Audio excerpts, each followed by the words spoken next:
കാഴ്ചപ്പാടോടെ അവർ നോക്കിക്കാണുകയും ഇടതുപക്ഷം ഒരു മഹാശക്തിയൊന്നുമല്ല.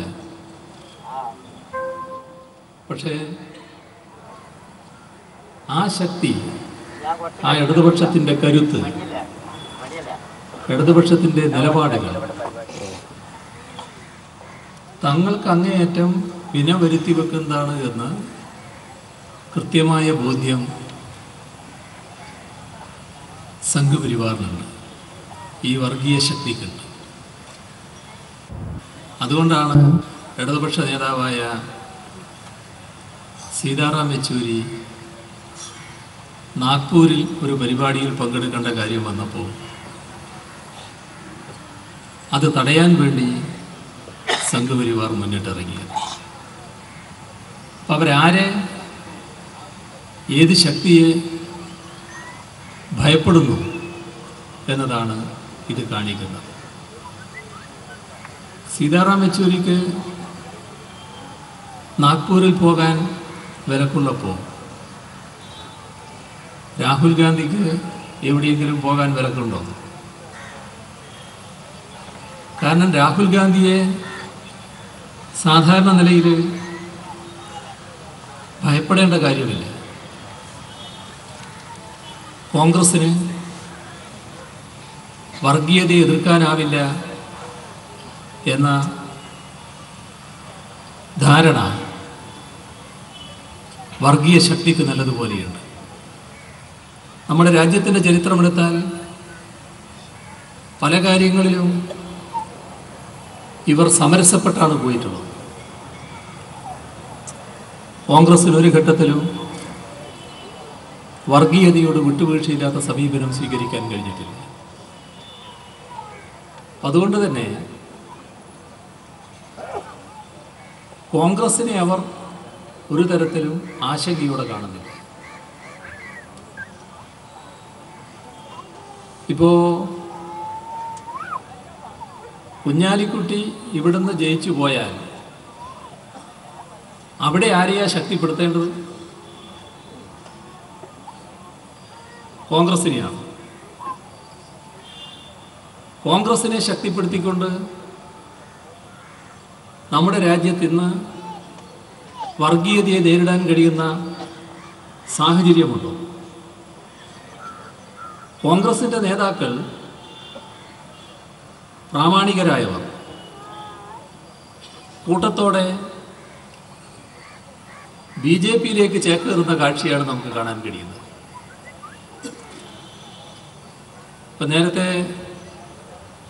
സംസാരിച്ച പ്രൊഫസർ പറയുകയുണ്ടായി, അദ്ദേഹം ഉത്തർപ്രദേശിൽ നിന്നാണ് വരുന്നത്.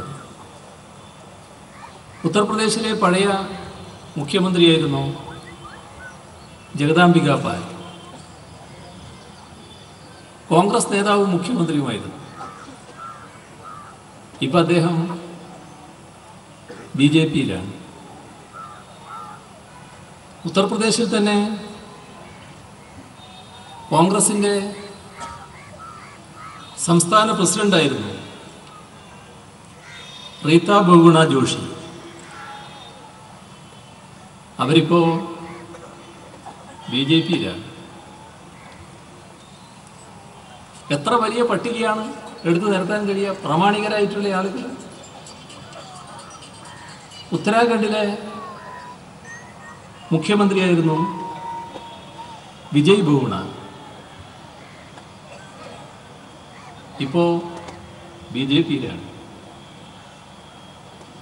ഡൽഹിയിലെ കോൺഗ്രസിൻ്റെ പ്രാമാണികനായ നേതാവ് കൃഷ്ണ തീരത്ത് ഇപ്പോൾ BJP-യിലാണ്.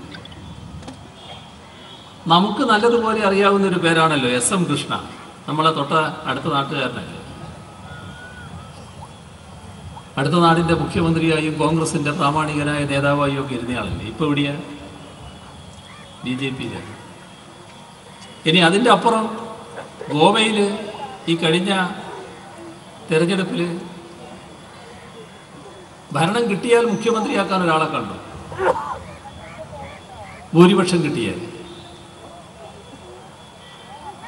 ഇപ്പം അദ്ദേഹം എവിടെയാ? കോൺഗ്രസിലില്ല, BJPയുടെ പിന്തുണ സ്വീകരിക്കാൻ തയ്യാറാണെന്ന് പരസ്യമായിട്ട് പറഞ്ഞു കഴിഞ്ഞു.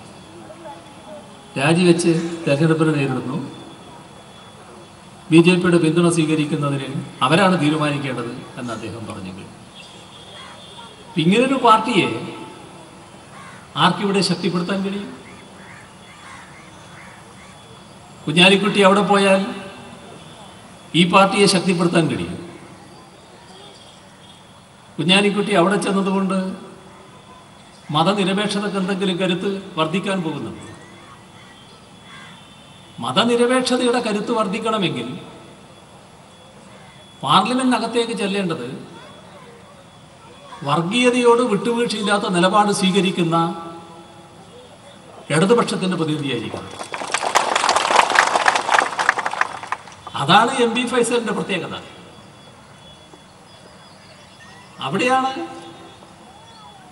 ഫൈസൽ വിജയിച്ചു വരേണ്ടതിന്റെ ആവശ്യകതയിൽ നിൽക്കുന്നത്. അപ്പൊ നമ്മുടെ രാജ്യത്തിന്റെ ഇന്നത്തെ സാഹചര്യത്തിൽ ഫൈസൽ വിജയിച്ചു വരിക എന്നത് രാജ്യത്തിന്റെ ഒരു ആവശ്യകതയാണ്. ഇത് നാം കാണേണ്ടതായിട്ടുണ്ട്. ഇപ്പോൾ രാജ്യത്ത് ക്യാമ്പസുകളിലാണല്ലോ വലിയ തോതിലുള്ള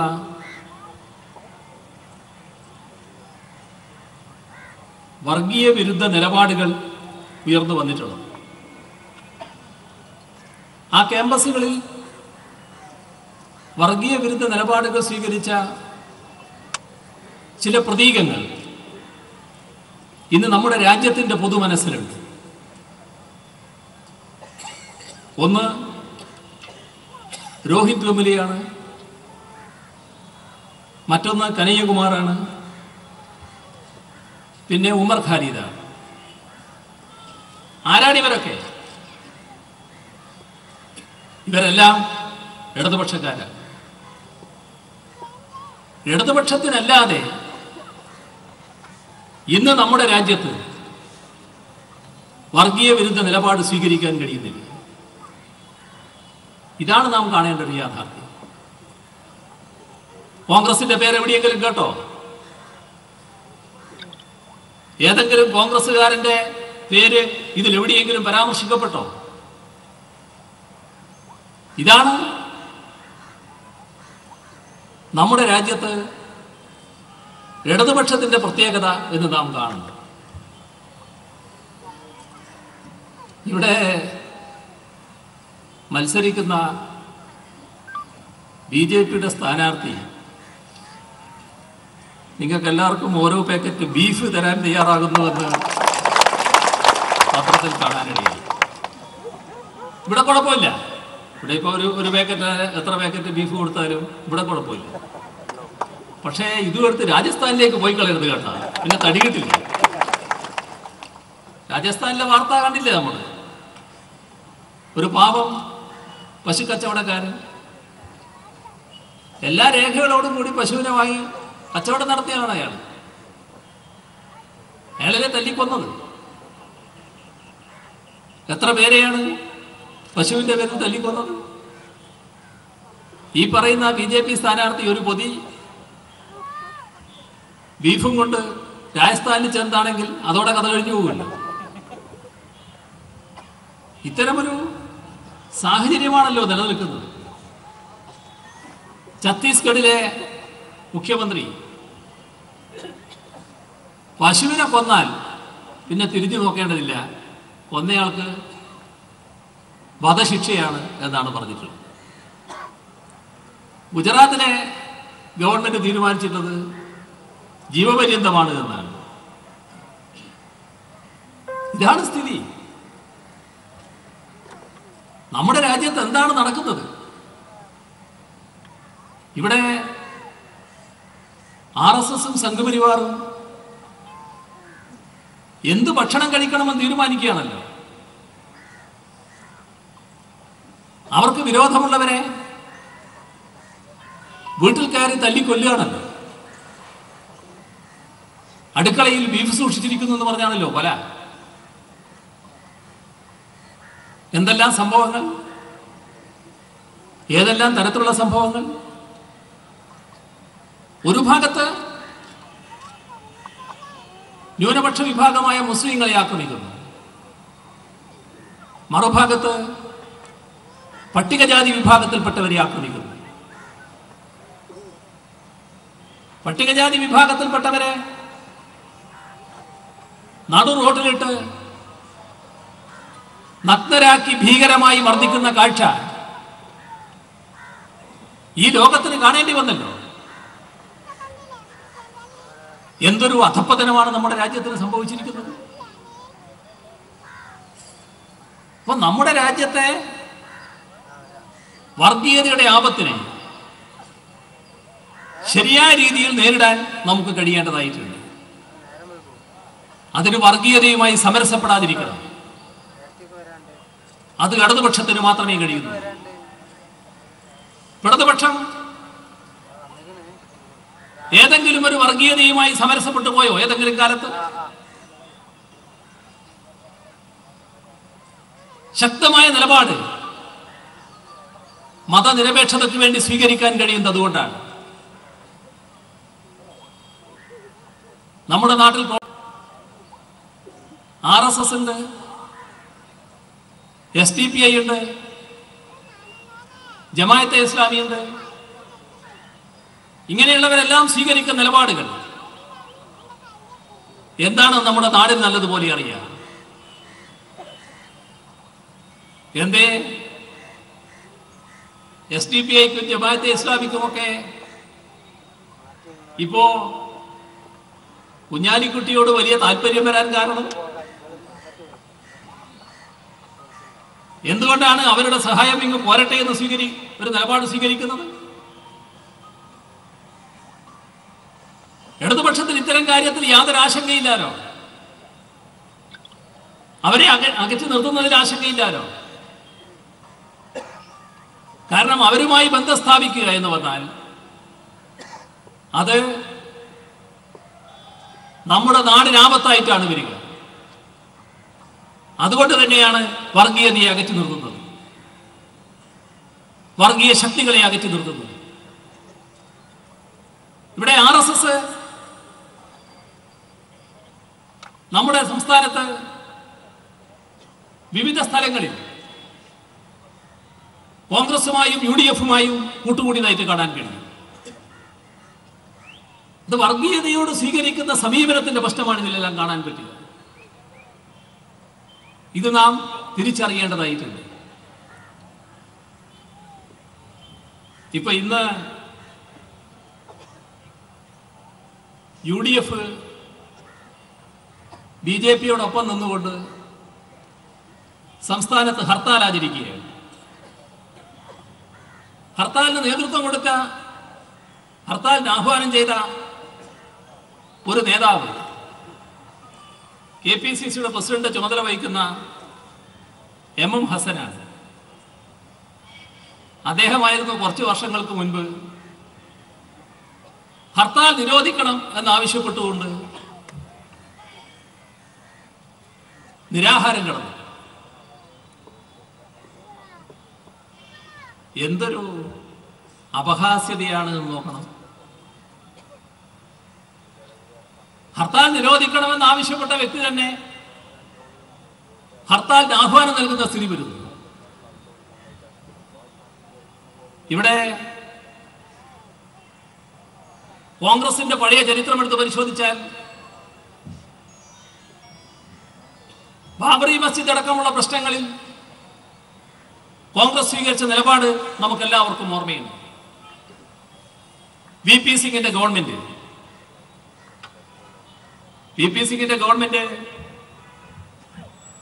എങ്ങനെയാണ് താഴെ ഇറങ്ങേണ്ടി വന്നത്? BJPയും കോൺഗ്രസും കൈകോർത്തതിന്റെ ഫലമായിട്ടാണ്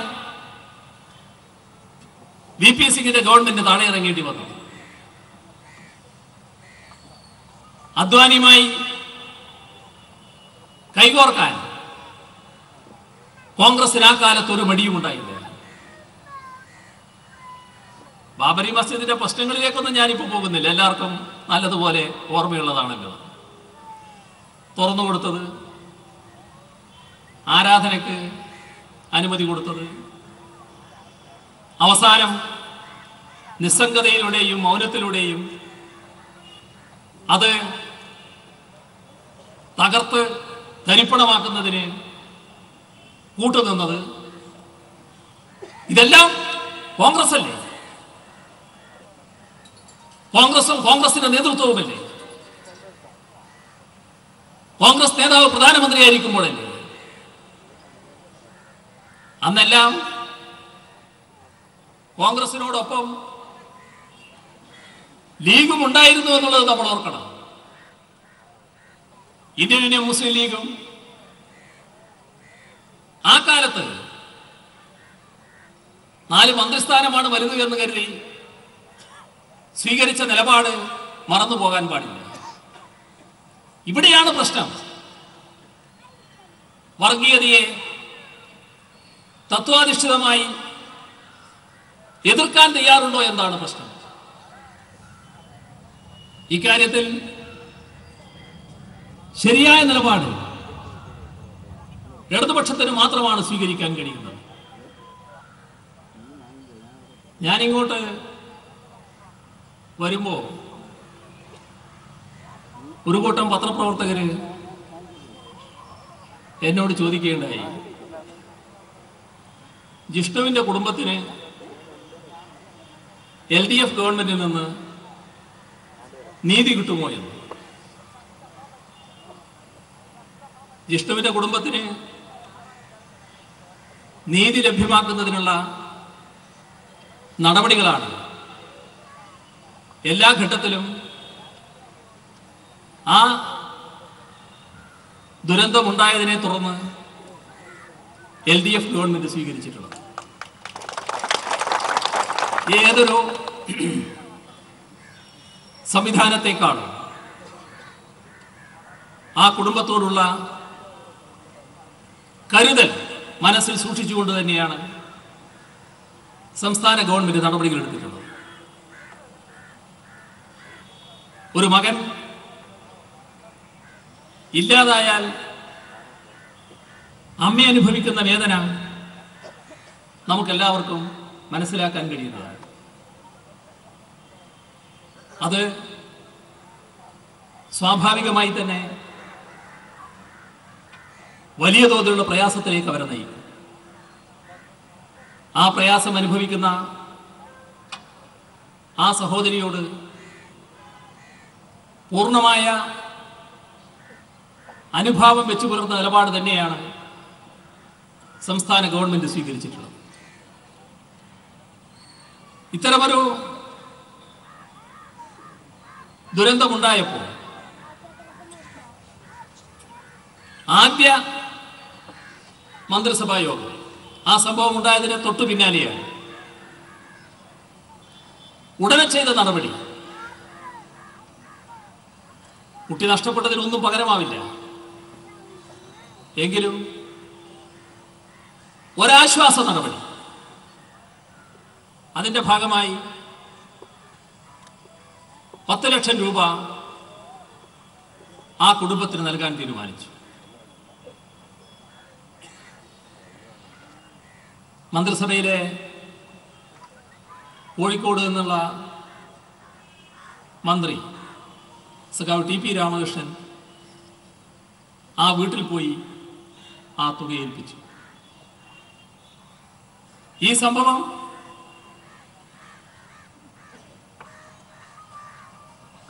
ആത്മഹത്യയിലേക്ക് നയിക്കാനിടയായത്, അതിന് പിന്നിലുള്ള കാരണങ്ങൾ സംശയകരമായി ഉയർന്നു വന്ന സാഹചര്യത്തിൽ തന്നെ അതുമായി ബന്ധപ്പെട്ട് ഒരു പ്രത്യേക അന്വേഷണ സംഘത്തെ അന്വേഷണത്തിനായി നിയോഗിച്ചു. ആ കുടുംബത്തോടുള്ള കരുതൽ തന്നെയാണ്. ആ അന്വേഷണ സംഘത്തെക്കുറിച്ച് ജിഷ്ണുവിന്റെ അമ്മയും അവരുടെ കുടുംബവും ഇതേവരെ അരയക്ഷരം എതിർത്ത് സംസാരിച്ചിട്ടില്ല. എന്തെങ്കിലും തരത്തിലുള്ള പോരായ്മ ചൂണ്ടിക്കാണിച്ചിട്ടുമില്ല. അവര് ഫലപ്രദമായ അന്വേഷണമാണ് നടത്തിയത് എന്ന് തന്നെയാണ് അവർ എല്ലാ ഘട്ടങ്ങളിലും സംസാരിച്ചിട്ടുള്ളത്. അതോടൊപ്പം കേസിന്റെ നടപടികൾ ആരംഭിക്കുമ്പോൾ അവരൊരാവശ്യം ഉന്നയിച്ചു. അവർ പറഞ്ഞു, ഞങ്ങൾക്കൊരു സ്പെഷ്യൽ പ്രോസിക്യൂട്ടർ വേണം. സ്പെഷ്യൽ പ്രോസിക്യൂട്ടർ നിശ്ചയിക്കാനുള്ള സാധാരണ നടപടിക്രമങ്ങളുണ്ട്. ആ നടപടിക്രമങ്ങൾ അനുസരിച്ച് വലിയ കാലതാമസം വരും. കാരണം ആ സാങ്കേതികമായ കാര്യങ്ങളെല്ലാം പൂർത്തിയാക്കണം. എന്നാൽ ഈ കാര്യത്തിൽ ആദ്യമായി സംസ്ഥാന ഗവൺമെന്റ് സാങ്കേതിക കാര്യങ്ങൾ മാറ്റിവെക്കാൻ തീരുമാനിച്ചു. അവരുടെ ആവശ്യം അംഗീകരിച്ചു. അങ്ങനെ അവരെ നിർദ്ദേശിച്ച പ്രശസ്തനായ ഒരു ക്രിമിനൽ ലോയറെ തന്നെ പ്രത്യേക പ്രോസിക്യൂട്ടറായി നിയമിച്ചു. അവർ നിർദ്ദേശം വെച്ച് 3 ദിവസത്തിനുള്ളിൽ ഈ പറയുന്ന പ്രത്യേക പ്രോസിക്യൂട്ടർ വന്നു. ഇതെല്ലാം ആ കുടുംബത്തിന് കൃത്യമായ നീതി ഉറപ്പുവരുത്തണം. അവരിലൂടെ നാട്ടിൽ ഇനിയൊരു ജിഷ്ണു ഉണ്ടാകാൻ പാടില്ല എന്ന നിർബന്ധവും കൂടിയാണ് ഗവൺമെന്റിനെ ഇത്തരം കാര്യങ്ങളിലേക്ക് നയിച്ചത്. അതിന്റെ ഭാഗമായി മറ്റൊരു കാര്യവും ചെയ്തു. ജസ്റ്റിസ് ദിനേശന്റെ നേതൃത്വത്തിലുള്ള ഒരു സ്പെഷ്യൽ ടീം, വിദഗ്ധ സമിതി ഇന്ന് നമ്മുടെ കേരളത്തിൽ പ്രവർത്തിക്കുന്ന സ്വാശ്രയ കോളേജുകളുടെ അതിരുവിട്ട പ്രവർത്തനങ്ങളെ കുറിച്ച് പരിശോധിച്ചുകൊണ്ടിരിക്കുകയാണ്. ജസ്റ്റിസ് ദിനേശിന്റെ നേതൃത്വത്തിലുള്ള ആ ടീമിനെ മന്ത്രിസഭ ചുമതലപ്പെടുത്തിയിരിക്കുന്നു. കാരണം ഇത്തരം സംഭവങ്ങൾ ഉണ്ടായിക്കൂടാ എന്ന നിർബന്ധം തന്നെ. അതോടൊപ്പം പ്രതികളായിട്ടുള്ള ചിലരെ കോടതിയിൽ നിന്ന് മുൻകൂർ ജാമ്യം തേടി. മുൻകൂർ ജാമ്യം ലഭിച്ച ഒരു പ്രതിയെ മറ്റൊരു കേസിൽ അറസ്റ്റ് ചെയ്തപ്പോ കോടതി വലിയ ശക്തമായ ഭാഷയിലാണ് സംസ്ഥാന സർക്കാരിനെ ശകാരിച്ചത്, പോലീസിനെ ശകാരിച്ചത്. സർക്കാരിനെ അല്ല, പോലീസിനെ ശകാരിച്ചത്. ഇപ്പോ മുൻകൂർ ജാമ്യം തേടിയവരെ സാധാരണ അറസ്റ്റ് രേഖപ്പെടുത്തി അവരിൽ ചിലരെ ചോദ്യം ചെയ്യുന്ന നിലപാട് പോലീസ് സ്വീകരിച്ചിട്ടുണ്ട്. ആകെ ഇപ്പോ ബാക്കിയുള്ളത് കോൺഗ്രസ് നേതാവായിരുന്ന കെ.പി. വിശ്വനാഥന്റെ മകൻ ഈ കേസിലെ ഒരു പ്രധാനിയാണ്, മാനേജ്മെന്റിന്റെ. അദ്ദേഹത്തെയും പോലീസ് അറസ്റ്റ് ചെയ്തു കഴിഞ്ഞു. ഇനി ചിലരെ 2-3 പേരെ പിടികിട്ടാനുണ്ട്. അവരൊളിവിലാണ്. അവരെ കണ്ടെത്താനുള്ള ശ്രമം പോലീസ് ഒരു ഭാഗത്ത് നടത്തുന്നു. അതോടൊപ്പം തന്നെ അവരുടെ സ്വത്തുക്കൾ, ഒളിവിൽ കഴിയുന്നവരുടെ സ്വത്തുക്കൾ കണ്ടുകെട്ടാനുള്ള ഹർജി കോടതിക്ക് മുന്നിൽ കിടക്കുന്നു. അത് കോടതിയുടെ പരിഗണനയിലാണ്. എന്താണ് ഇതൊക്കെ കാണിക്കുന്നത്? ഒരു ഗവൺമെന്റ് എന്ന നിലക്ക് ആ കുടുംബത്തിന് നീതി ലഭിക്കാൻ സാധ്യമായ എല്ലാ കാര്യങ്ങളും ഈ ഗവൺമെന്റ് ചെയ്തിരിക്കുന്നു എന്ന് തന്നെയാണ്. അവിടെ ആ അമ്മയും അച്ഛനും, ജിഷ്ണുവിന്റെ അമ്മയും അച്ഛനും എന്നെ ഒരു ദിവസം വന്ന് കണ്ടിരുന്നു. അവർ പറഞ്ഞ കുറെ കാര്യങ്ങളുണ്ട്. ഒന്നും ഏതെങ്കിലും ഒരംശത്തിൽ പോലും സംസ്ഥാന ഗവൺമെന്റിനെ കുറ്റപ്പെടുത്തുന്നതായിരുന്നില്ല. അവരെ